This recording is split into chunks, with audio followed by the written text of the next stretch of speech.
So hello guys, आज हम एक नया चैप्टर शुरू करेंगे जो कि है रिप्रोडक्टिव हेल्थ। इस चैप्टर के अराउंड 3 से 4 पार्ट्स आ सकते हैं, तो मेक श्योर आप उन सारे पार्ट्स को ज़रूर देखें। तो शुरू करते हैं। You have learned about human reproductive system in its function in chapter 2. Now let's discuss a closely related topic, reproductive health. What do we understand by this term? The term simply refers to a healthy reproductive organ with normal functions. ये simply refer करता है एक healthy reproductive organs होने चाहिए जिसके functions भी normal हो। However it has a broader perspective and includes the emotional and social aspects of reproduction also. लेकिन ये भी इंक्लूड करता है कि इमोशनल और सोशल एस्पेक्ट्स ऑफ रिप्रोडक्शन को। According to World Health Organization, According to World Health Organization (WHO), reproductive health means a total well-being in all aspects of reproduction, that is physical, emotional, behavioral and social. WHO के according जो reproductive health की जो definition है वो है कि total wellbeing सारे aspects में हेल्दी होनी चाहिए, जो कि फिज़िकल होता है, जो फिज़िकल हो, इमोशनल हो, बिहेवियरल हो और सोशल, हर इन फील्ड्स में फिट होना चाहिए। Therefore a society with people having physical and functionally normal reproductive organ and normal emotional and behavioural interaction among them all in all sex related aspects might be called reproductively healthy. तो अगर जिस society में जहाँ के लोगों की physical और functional normal reproductive organ हो, वो इमोशनली नॉर्मल हो, बिहेवियरली नॉर्मल हो, किसी भी जेंडर के, उन्हें रिप्रोडक्टिवली हेल्दी कह सकते हैं। Why it is significant to maintain reproductive health and what are the methods taken up to achieve it? Let us examine them. Reproductive health and problems. India was amongst the first countries in the world to initiate action plans and programs at a national level to attain total reproductive health as a social goal. तो India ही हमारा एक पहला ऐसा देश था पूरे world में जिसने ऐसे एक्शंस और प्रोग्राम्स को, ऐसे प्लान्स बनाए थे नेशनल लेवल पे रिप्रोडक्टिव हेल्थ के लिए। These programs called family planning were initiated in 1951 and were periodically assessed over the past decades. जो फैमिली प्लानिंग नाम का एक प्रोग्राम जो आया था वो 1951 में आया था और वो कुछ डिकेड्स में पूरा कंट्री में उसको इनिशिएट किया गया। Improved programmes covering wider reproduction related areas are currently in operation under the program popular name reproductive and child health care। अब ये जो फैमिली प्लानिंग था ना, उसका नाम बदल के reproductive and child health care RCH programme कर दिया गया है। Creating awareness among people about various reproduction related aspects and providing facilities and support for building up a reproductively healthy society are the major tasks under these programs। तो लोगों को awareness बताना, उनको facilities provide करना, उनको support करना और एक हेल्दी रिप्रोडक्टिव सोसाइटी बनाना, यही इस प्रोग्राम के टास्क थे। With the help of audiovisual and the print media, governmental and non-governmental agencies have taken various steps to create awareness among the people about reproduction related aspects। Audio visual के through, यानी कि TVs, newspaper, इन सब के through, print media के through, governmental और non governmental दोनों agencies ने काफ़ी सारे स्टेप्स लिए कि वो अवेयरनेस फैला सके लोगों के बीच में रिप्रोडक्शन रिलेटेड एस्पेक्ट्स के लिए। Parents, other close relatives, teachers and friend also have a major role in the dissemination of the above information. इन लोगों ने भी, इनका मेजर रोल था। Introduction of sex education in schools should also be encouraged to provide right information to the youngs so as to discourage children from believing in myths and having misconception about sex related aspects।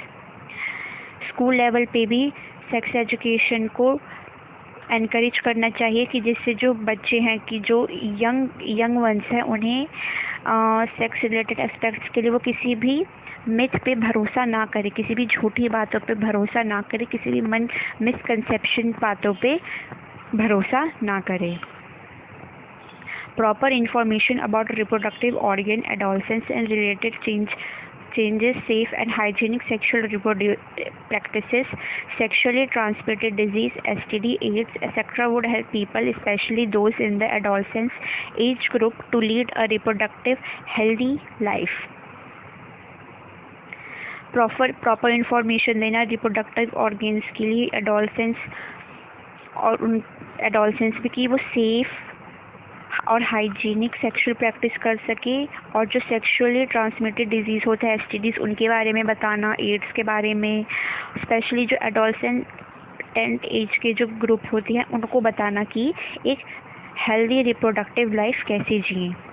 Educating people, especially fertile couple and those in marriageable age group, about available birth control option, care of pregnant mothers, postnatal care of the mother and children, importance of breastfeeding, equal opportunities for the male and the female child, etc., would address the importance of bringing up social conscious healthy families of desired size.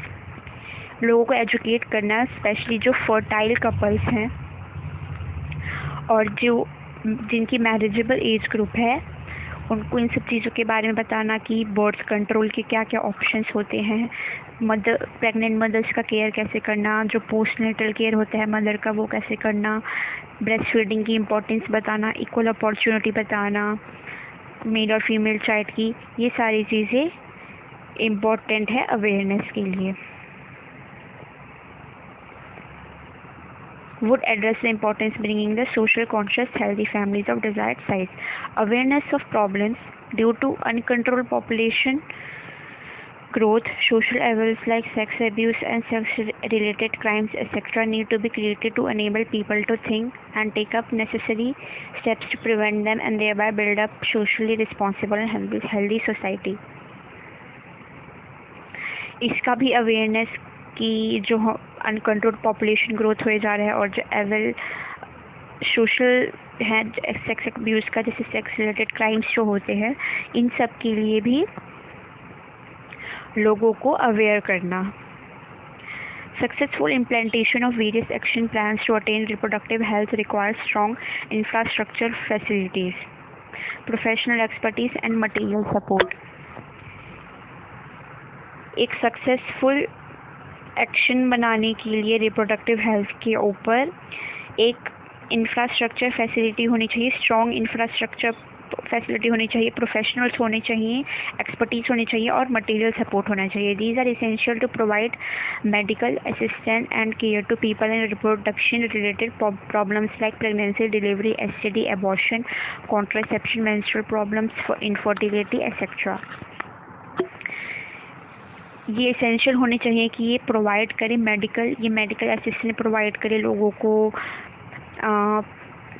Reproduction related problems बताएं pregnancy के लिए, जैसे delivery का होता है, STD का होता है, अबॉर्शन के केस में कौन सी कॉन्ट्रासेप्शन ले सकते हैं, मेंस्ट्रुअल प्रॉब्लम्स क्या होती हैं, इनफर्टिलिटी, सबके बारे में अवेयर करें. Implantation of better techniques and new strategies from time to time are also required to provide more efficient care and assistance to people. Better technique का जो इम्प्लांटेशन और न्यू स्ट्रेटजीज ला के टाइम टू टाइम न्यू जो strategies लानी चाहिए जिससे कि हम उन्हें मोर एफिशिएंटली लोगों को जागरूक कर सकें. Statutory ban on amniocentesis for sex determination to legally check increasing menace of female feticides, massive child immunization etc. जो हमारा ये amniocentesis था, ये एक तरीका होता है जिससे कि हम जब मदर में जो बेबी होता है उसका हम जेंडर पता लगा सकते हैं, लेकिन उसको हमने बैन कर दिया. क्यों? क्योंकि जो लोग थे वो जेंडर पता लगा के अगर फीमेल बेबी होती थी तो उसको मार देते थे. ठीक है, तो इसलिए उसको हमने बैन कर दिया था. एमनियोसेंटेसिस को। Female feticides, massive child immunization, etc. are some programs that merit mention in this connection. In amniocentesis, some of the amniotic fluid of the developing fetus is taken to analyze the fetal cells and dissolve substances. इस process में क्या होता है, थोड़ा सा ना amniotic fluid लिया जाता है फीटस का, जो फीटस हमारा डेवलप हो रहा है, और उसके फीटल सेल्स को हम एनालाइज कर लेते हैं, उसके सब्सटेंसेस में जो डिजॉल्व जो कुछ फीटल सेल्स होते हैं उसको एनालाइज कर लेते हैं। This procedure is use to test the presence of certain genetic disorder such as Down syndrome, haemophilia, sickle cell anaemia etcetera, determine the survivability of the foetus. लेकिन इससे एक और काम होता है, इस प्रोसेस से हम कुछ जेनेटिक डिसऑर्डर जो होते हैं ना फीटल में, उसका पता लगा सकते हैं। कैसे जेनेटिक डिसऑर्डर, जैसे कि Down syndrome, haemophilia, sickle cell anaemia, ये डिटरमाइन करते हैं। ठीक है। Research on various reproduction related areas are encouraged and supported by governmental and non-governmental agencies to find out new methods and to improve upon the existing ones.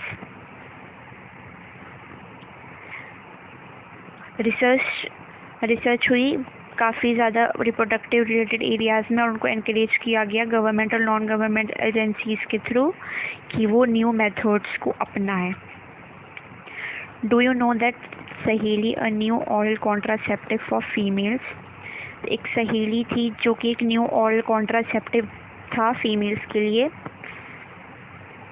जो कि develop हुआ था by scientist. कहाँ पे? Central drug research institute CDR में, CDRI Lucknow India में।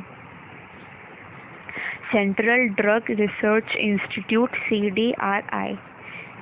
Better awareness about sex related matters, increase number of medically assisted deliveries and better postnatal care leading to decreased maternal and infant mortality rates, increased number of couples with small families, better detection and cure of STD, and overall increased medical facilities for all sex related problems, etc. all indicate improved reproductive health of the society. Better awareness लाई गई sex related matters के लिए, अच्छी medical facilities लाई गई deliveries के लिए, अच्छी postnatal care लाई गई, और जो मदर्स और जो इन बेबीज़ थे उनकी इस वजह से जो थी डेथ रेट्स कम हो गए। Increase number of couples with small families, जो हमारे सेक्स रिलेटेड बीमारियां थी उनका अच्छे से डिटेक्शन और क्योर करवाया जाने लगा, और मेडिकल फैसिलिटीज़ इंक्राई गई, जिससे कि ओवरऑल जो रिप्रोडक्टिव हेल्दी सोसाइटी लाने के लिए काम आया। Population stabilisation and birth control. In the last century, an all-round development in various fields significantly improved the quality of life of the people. Development की वजह से लोगों की लाइफ में एक अच्छी और improved quality I. However, increased health facilities along with better living condition had an explosive impact on the growth of population. लेकिन ये जो हेल्थ फैसिलिटीज़ इंक्रीज़ हुई तो जो ऑफकोर्स जो था पॉपुलेशन और बढ़ने लगा, लोगों के जो डेथ्स थे वो डिक्रीज होने लगे। तो इसकी वजह से क्या हुआ कि पॉपुलेशन ग्रोथ काफ़ी ज़्यादा हो गई। The world population which was around 2 billion in 1900 rocketed to about 6 billion by 2000। World का जो पॉपुलेशन था 1900 में वो 2 बिलियन था, जो कि 2000 आते आते वो 6 बिलियन तक पहुंच गया, और 2011 में वो 7.2 बिलियन तक पहुंच गया। ऐसा ही एक सिमिलर ट्रेंड इंडिया में भी देखा गया। 350 मिलियन थे हमारे इंडिपेंडेंस के टाइम पे, ठीक है, जो कि 2000 तक बिलियन के पास आ गया। और क्रॉस कर गया 1.2 बिलियन 2011 मई के महीने में. A rapid decline in death rate, maternal mortality rate and infant mortality rate as well as an increase in number of people in reproducible age are probable reasons for this.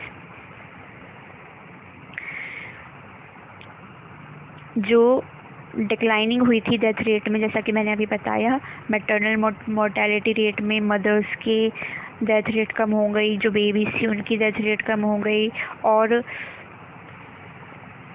Increase जो हुआ था people का जो reproductive age था वो भी increase हुआ था. यही सब रीज़न थे जिससे पॉपुलेशन काफ़ी ज़्यादा बढ़ गई. Through a reproductive child health RCH programme, though we could bring down the population growth rate, it was only marginal. जो हमारा RCH प्रोग्राम के थ्रू हम ये पॉपुलेशन नीचे तो ला सकते थे, लेकिन ये सिर्फ मार्जिनल था. According to 2011 census report, the population growth rate was less than 2%. 2011 census report के अकॉर्डिंग जो पॉपुलेशन ग्रोथ थी वो 2% से कम थी, यानी कि 20 per 1000 per year, a rate at which our population could increase rapidly. Such an alarming growth rate could lead to an absolute scarcity of even the basic requirement, that is food, shelter and clothing, in spite of significant progress made in those areas. अब ऐसे ही जो growth rate था वो बढ़ गया, इससे scarcity हो सकती है, बेसिक रिक्वायरमेंट के लिए भी स्कार्सिटी हो सकती है. अब इतनी ज़्यादा पॉपुलेशन हो जाएगी तो ऑफकोर्स जो है फूड, शेल्टर, क्लोथिंग, इन सब की कमी तो होगी, इतनी ज़्यादा पॉपुलेशन होगी तो. Therefore, the government was forced to take up serious measure to check this population growth. इसलिए गवर्नमेंट को फोर्सफुली इन चीज़ों पे ध्यान देना पड़ा.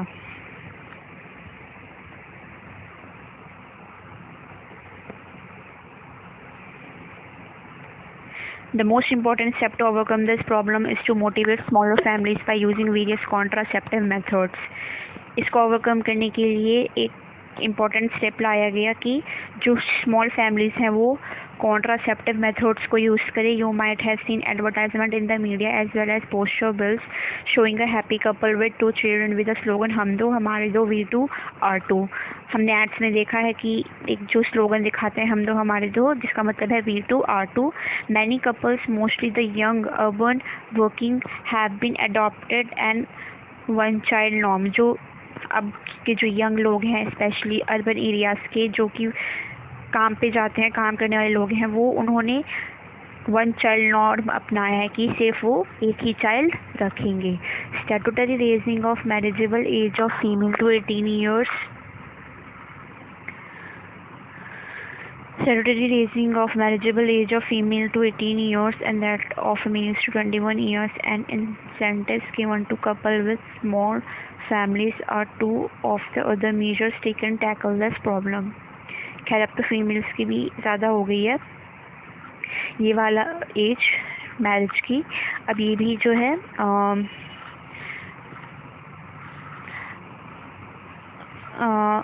ये भी इनिशिएटिव्स लाए गए थे. Let us describe some of the commonly used contraceptive methods which help prevent unwanted pregnancy.